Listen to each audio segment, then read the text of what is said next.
with me, your man, Louie T. Welcome to the command post. You know what it is. Post up, take command. I, of course, am your commander-in-chief, Louie T. Thank you for joining me. So I wanted to come to you guys with a quick question, similar to the way I did last week when I asked you who was going to be the most impactful.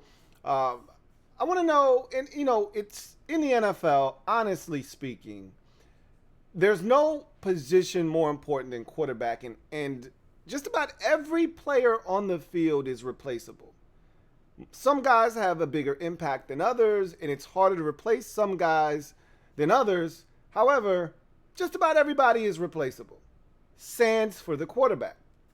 That said, I'm going to ask you to do something that is a bit difficult, but nonetheless, I want to see what your responses are going to be. I'll give you my answer on next week's live show on Wednesday night and tell you who I thought were the options that were available to myself.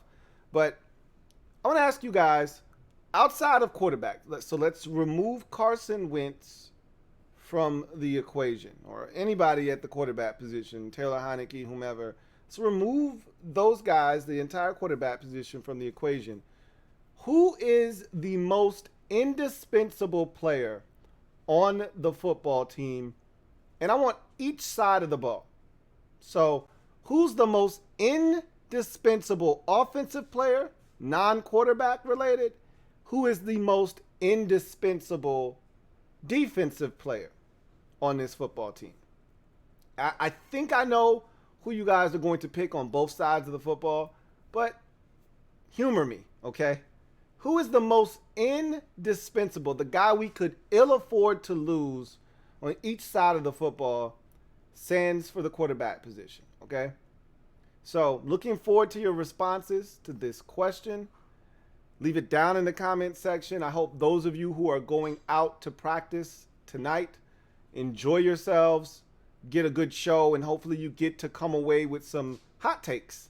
You get to see some good things, have some eye-opening, experiences watching some of these players that you may have not been exposed to before. And you have a lot of interesting things to say after attending the practice at FedEx Field. We will reconvene on Sunday, more likely than not. I'll recap Saturday's practice. If not, we'll definitely come back together on Monday when the team comes back together for a practice after being off on Sunday.